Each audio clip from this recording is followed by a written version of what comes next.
اپنے دوست کو بلایا اور اس کے سامنے آپ کو ماننا شروع کر دیا۔ جب عشق سے تیرے بھر گئے ہم، تو ہی رہا جدھر گئے ہم، وہ میرے جسم کو چھلنی کر دیتے تب بھی میں یہ سب برداشت کر لیتی۔ السلام علیکم ورحمۃ اللہ وبرکاتہ۔ الصلاۃ والسلام علیکہ یا رسول اللہ۔ بسم اللہ الرحمن الرحیم۔ دوستو، آج ہم آپ لوگوں کو ایک صحابیہ کا واقعہ بتائیں گے جو ابو جہل کی خادمہ تھی۔ سیدہ زنیرہ ایک صحابیہ ہیں جو ابو جہل کی خادمہ تھیں۔ آپ نے کلمہ پڑھ لیا تھا۔ یہ بات جب ابو جہل کو پتہ چلی تو اس نے آپ سے آ کر پوچھا، کیا تم نے کلمہ پڑھ لیا؟ آپ نے فرمایا، ہاں۔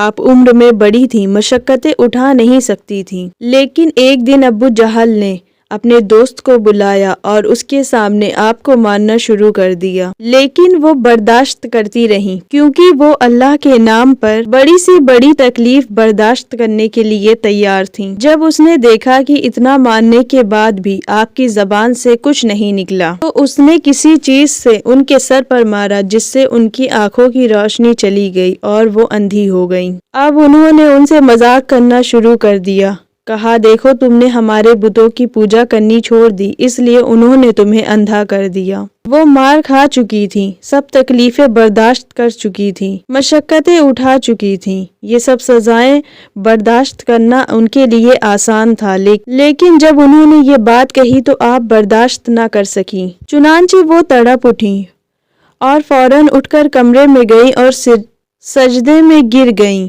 اپنے محبوب کی حقیقی سے راز اور نیاز بیان کرنے لگیں، کہنے لگی، یا اللہ، انہوں نے مجھے سزائیں دی تو بھی میں نے برداشت کر لیا، وہ میری ہڈی بھی توڑ دیتے، وہ میرے جسم کو چھلنی کر دیتے، یہ سب کچھ بھی میں برداشت کر لیتی، لیکن تیری شان میں گستاخی میں برداشت نہیں کر سکتی۔ یہ تو کہتے ہیں کہ ہمارے معبودوں نے تیرے آنکھوں کی روشنی چھین لی ہے۔ اے اللہ، جب میں کچھ نہ تھی تب تو نے مجھے بنا دیا اور مجھے روشنی بھی عطا کر دی، اب تو نے مجھ سے روشنی لے لی۔ اے اللہ، تو مجھے میری روشنی واپس دے دے تاکہ ان پر تیری عظمت کھل جائے۔ ابھی تو دعا والے ہاتھ بھی چہرے پر نہیں پھرے تھے کہ اللہ رب العزت نے آپ کی روشنی لوٹا دی۔ سبحان اللہ۔ اس وقت مرد تو مرد، عورت میں بھی محبت الہی کا جذبہ بھرا ہوا تھا۔ جب عشق سے تیرے بھر گئے ہم، تو ہی رہا جدھر گئے ہم۔